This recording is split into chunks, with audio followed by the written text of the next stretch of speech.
That is a thermonuclear weapon cover. Holy!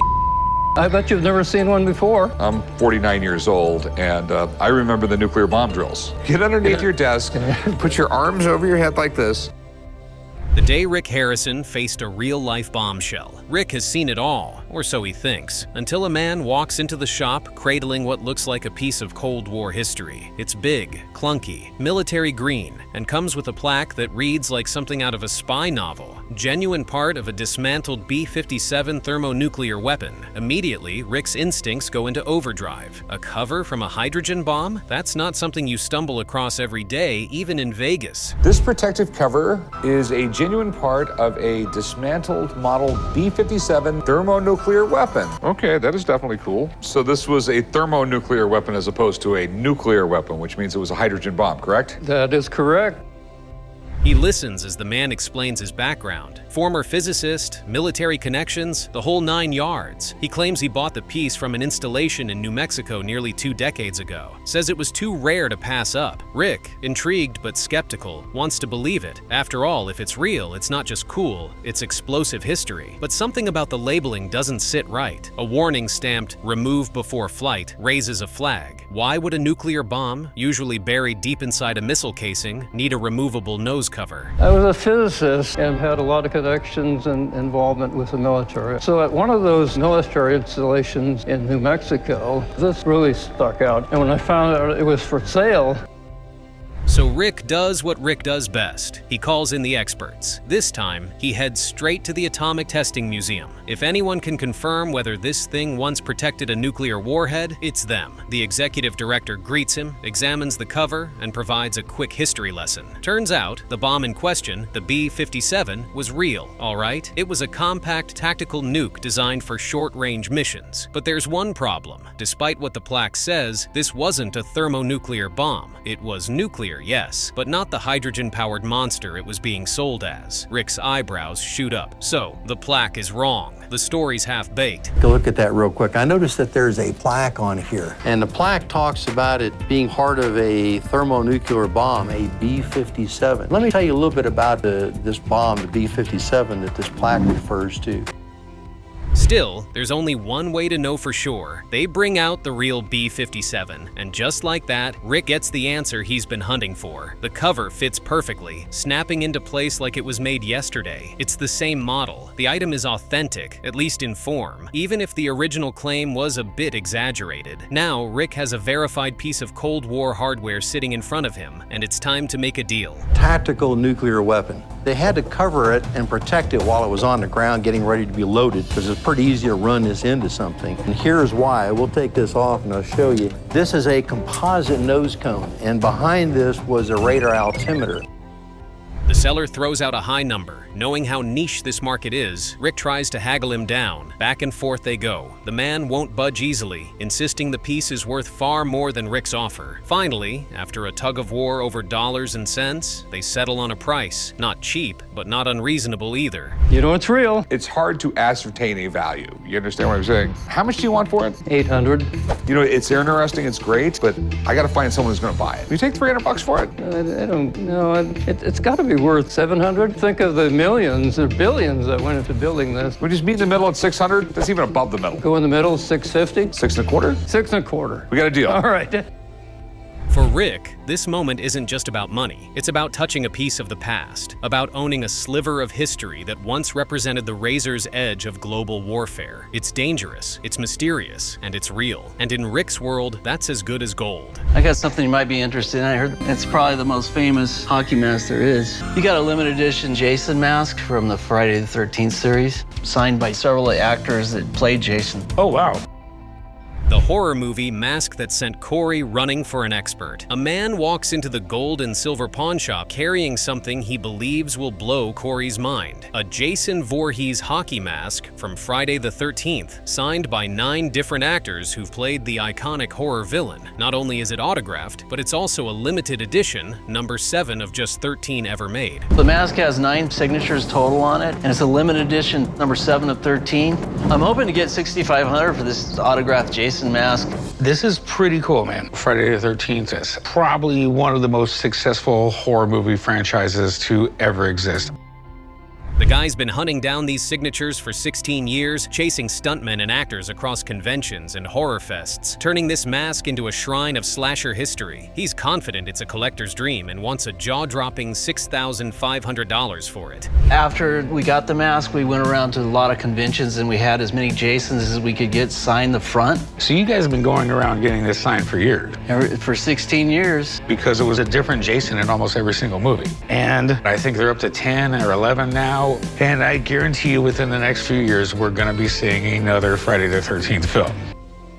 Corey's intrigued. Horror memorabilia is always a mixed bag. It can either be junk nobody wants or something cult collectors will pay big for. The mask definitely has a creepy charm, and Friday the 13th is a horror juggernaut, with the hockey mask practically etched into pop culture. But Corey knows better than to take the guy's word. He can't recognize most of the signatures, and when someone starts tossing around numbers like $6 grand, it's time to call in backup. But I don't know any of the names, so if you don't mind, I'd like to bring in a buddy of mine who knows all things autographs and pretty much all things movies. So, do you mind? Oh, I'd like to. Corey brings in Steve Grad, their go-to autograph expert, to see if this blood-soaked relic is the real deal. Steve takes one look and lights up. There are some heavyweight names on this thing. Kane Hodder, the man who wore the mask the most times, is there. So is Ted White. Even more impressive are the signatures of Richard Brooker and Steve Dash, both deceased. For collectors, those dead signatures are gold. Steve confirms the autographs are authentic and tells Corey this mask could fetch around $2,000, thanks mostly to the value of the names scribbled across it and the potential to add more. Conventions and shows, and they have conventions based just around these guys. All right, well, you want to take a look at it for me? Yeah, absolutely. I'll flip this around. So Kane Hodder's the first guy I see right up top here. The mood shifts instantly. That price is nowhere near what the seller had in mind. He argues that the two dead signers should hike the value. Corey stays calm but firm. He throws out a starting offer, trying to keep the conversation alive without overcommitting. The seller flinches. That number isn't even close. He counters and tries to inch the number up, citing the rarity, the years it took to collect the signatures, and the fact that some of these men will never sign again. Corey listens, but he's not budging much. He stretches the offer a bit. That's it. So, I mean, you were kind of shooting for the stars at 6,500 from what I could tell. How's $1,000 sound? I don't know, two of those guys are dead. I mean, they're gone. They can't sign anything more. I'd have to have like 45, maybe. I'm about $1,500 is gonna be the most I can go. I don't see us making a deal here. All right. Take care. The deal dies right there. The seller walks out with the mask still in hand, convinced that what he's holding will only get more valuable as time goes on. For Corey, it's just another day dodging overpriced dreams and horror stories dressed up as high-ticket collectibles. I have a 1929 Cubs World Series press pin. The Cubbies. I think it's the only team ever to go over 100 years without winning a World Series. I guess people just feel sorry for the Cubs. The 1929 Cubs, pin that caught Rick off guard. It starts simple enough. A man walks into the gold and silver pawn shop with something that doesn't scream million-dollar treasure, but looks intriguing. A small, gleaming piece of baseball history is tucked carefully in his possession, a 1929 Chicago Cubs World Series press pin. At first glance, it's just a bit of enamel and metal, but Rick knows better. This isn't just a pin, it's a time capsule. World Series press pin. I could use the money. I'd like to get at least $1,000 for it. The least amount of money I probably will take is about $800. Where in the world did you get this? My mom passed a few years ago, and we found out in her jewelry box. The man says he found it while going through his late mother's jewelry box, a surprising place to uncover something so rare, but not impossible. Rick leans in. He immediately recognizes the pin's shape and sheen. In 1929, press credentials didn't come as lanyards or laminated cards. They came in the form of these very pins, solid, stylish, and almost impossible to fake. They were handed out to sports reporters during one of the most electric eras in baseball. And unlike the Yankees, who made the World Series feel like routine, the Cubs making it that far was practically historic. Gave these out instead of credentials, and the reason they probably did that, a lot harder to fake. Sure. You put it right through your lapel on your jacket. That's when everyone wore a jacket. Being a sports reporter in the 1920s was a pretty cool job to have.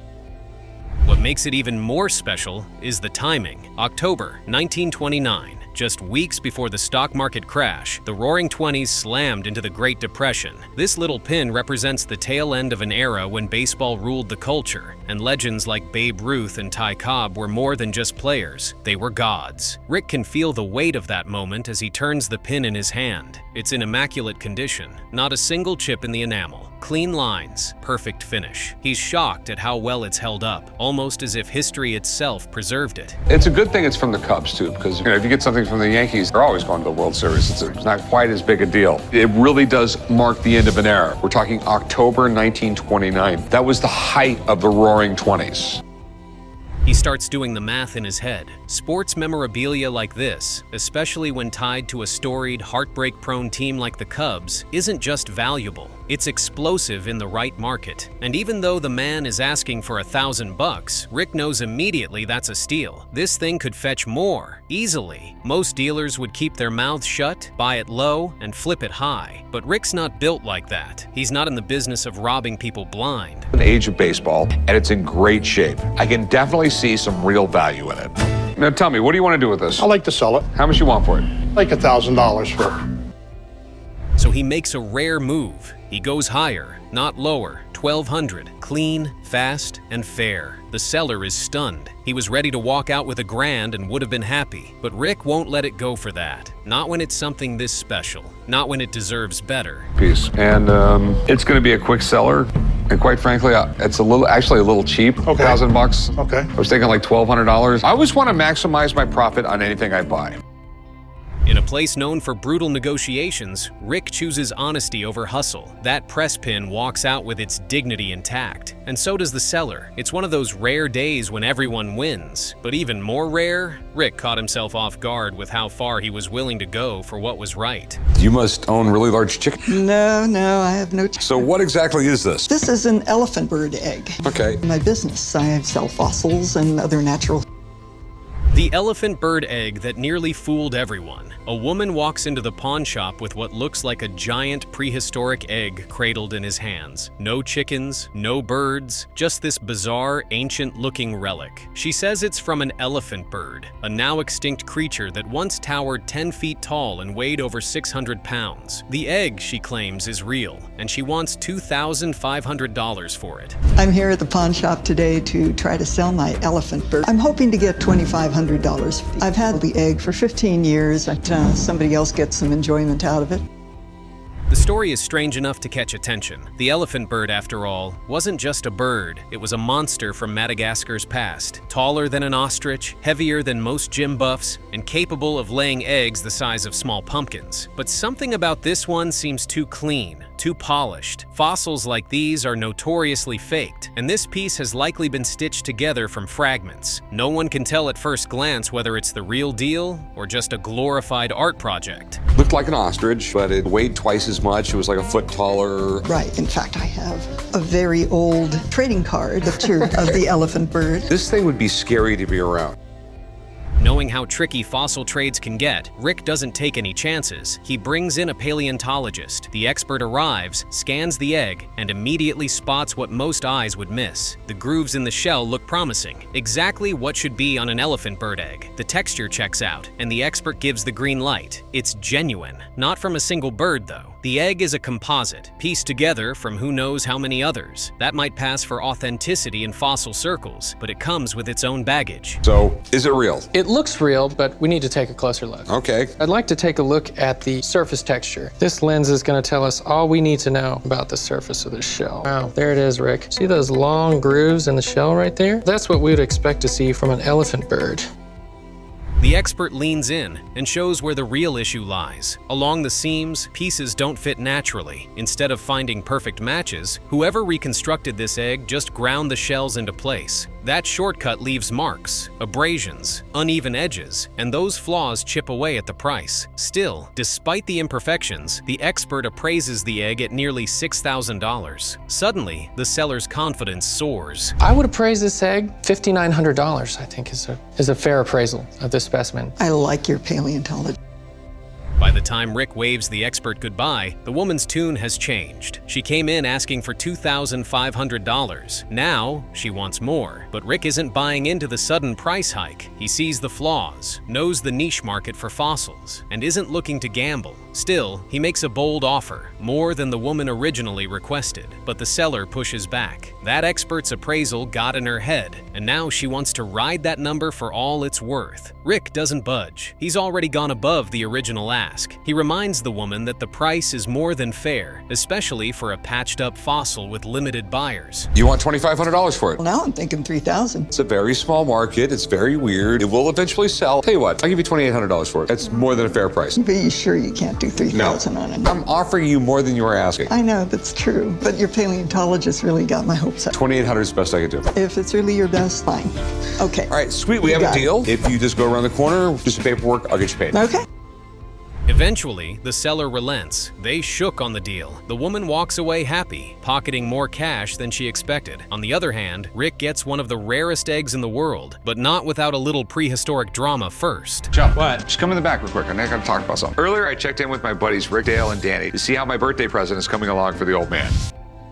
The birthday surprise that almost broke Rick. Rick knows time is ticking. His dad's 70th birthday is right around the corner, and while he's got something big in the works, the details are still hazy. He hasn't planned a party yet, but he's not sweating it. Delegation is his superpower. What he has done, though, is something that could blow everyone's minds. He's tracked down the old man's favorite car of all time, a 1957 Chevy 150, and handed it over to Rick Dale and Danny the Count Coker to bring it back to life. But there's one small issue. The car's a wreck, and the deadline is brutal. A 1957 Chevy 150. With just a couple days to go, I haven't actually got around to planning the party. Good thing I know how to delegate. Here's the deal. I got a 1957 Chevy, getting all dolled up for the old man for his 70th birthday.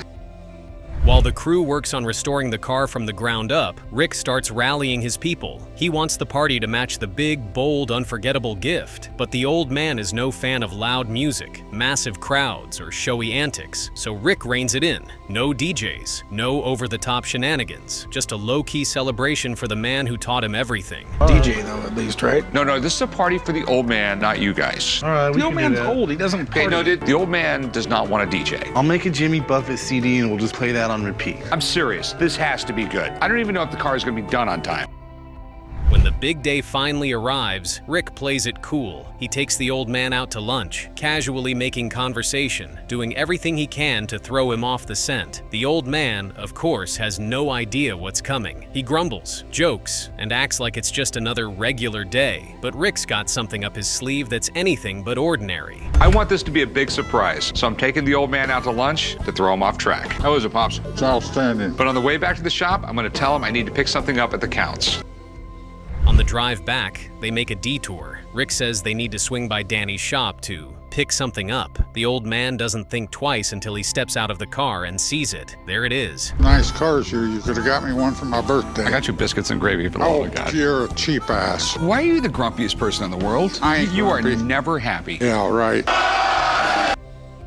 A gleaming, fully restored 1957 Chevy 150. Cherry red, flawless paint, custom dash, slick interior. This thing is a work of art. The old man freezes. His usual scowl fades into stunned silence. For a moment, he doesn't move. Then it hits him. This isn't just a show car. This is his car. The one he loved as a teen. The one he never thought he'd see again, let alone own. The restoration is nothing short of a miracle. Like this. Rick brought it over and we worked together as two teams on this thing. What shape was it in when you got it? We ended up starting from total ground up. It was full of holes and rust and dents, and the frame needed repair. This is definitely something to be proud of. I mean, this is all Chevy. The original was riddled with rust and holes, and the frame was barely holding together. But now, the engine hums with a brand new LS1 under the hood, ready to hit the freeway. The old man runs his hands along the frame, eyes wide, taking it all in. The paint, the trim, the sound of the engine roaring to life. It's perfect. So this car's a classic like me. I mean, they ain't around no more. We wanted to make sure you had something in here that you could depend on and have a lot of fun with every day. That's a rocket.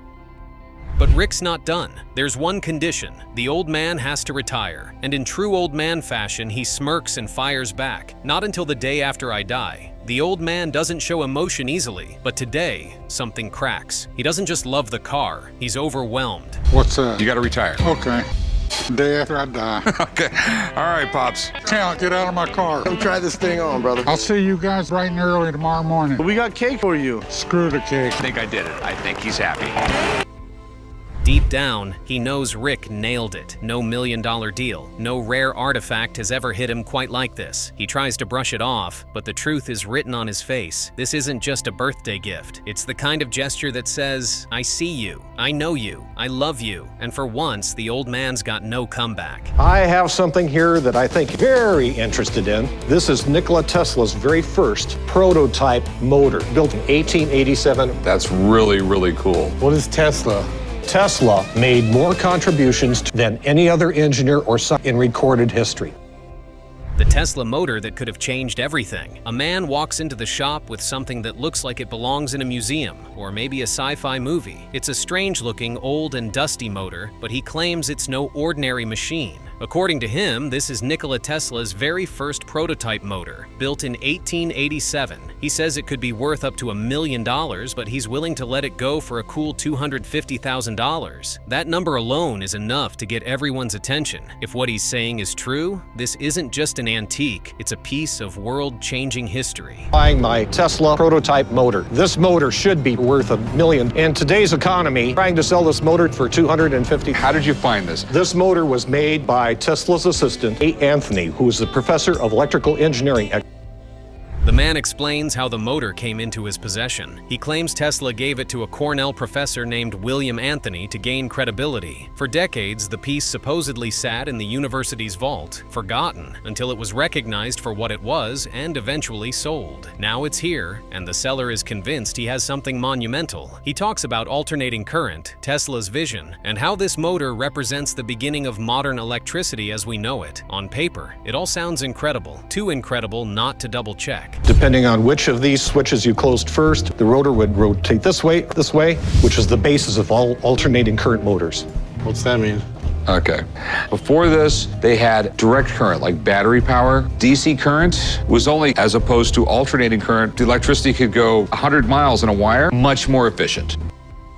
An expert is called in to take a look. Mark, a seasoned museum professional with decades of experience, arrives to size up the motor. He's the guy they bring in when the shop gets something bizarre or potentially historic. Right away, he acknowledges the importance of Tesla and the massive influence his inventions have had on the modern world. He listens carefully to the seller's story and even agrees that the motor looks like Tesla's design. But Mark's face shifts as he lays out the historical facts. After 35 years of running museums, there isn't much I haven't seen at one point. This man believes he had Tesla's original induction motor. Interesting. One of those characters out of the 19th century that everybody should be aware of. You know, the amount of change that he brought to our lives that we're still dealing with. The story starts to come apart. According to Mark, Professor Anthony didn't keep the motor. He presented it during Tesla's famous lecture, but eventually returned it. The original prototypes were not left behind. They were documented and moved. What this man likely has isn't a one-of-a-kind invention, but a 19th century teaching replica, a classroom prop. A copy was made to explain how alternating current works, not the original blueprint of electrical history. So impressed that he went to the American for Electrical Engineers and talked them into to come in and speak. And this is an image from his when Tesla spoke. This is the motor that he demonstrated. The seller pushes back hard. He's done his research. He believes this model is older than the one in the historical records. He's convinced it matches Tesla's patent and even argues that the build quality is superior. But the expert doesn't budge. There's no way to confirm its authenticity without hard proof, like a photo of Tesla standing next to it. The design of this, which matches far exceeds the engineering design in this illustration. I think this precedes that motor. We have a different opinion. That's the picture of Tesla holding this. Thanks for coming in, Mark. I really appreciate it. Thank you. There's nothing I can do with it. I mean, I gotta respect Mark's opinion, and if he doesn't believe it's Tesla's, I'm not gonna buy it. I'm definitely disappointed to have the lost ark of technology. In the end, the dream falls apart. There's no sale, no historic payday, just a painful reality check. The shop isn't willing to gamble $250,000 on a hunch. The seller walks out with the motor still in hand, certain they've made a huge mistake. But for the team at the pawn shop, the risk of buying a glorified visual aid just isn't worth it. The opportunity slips away, leaving behind a frustrating question: what if?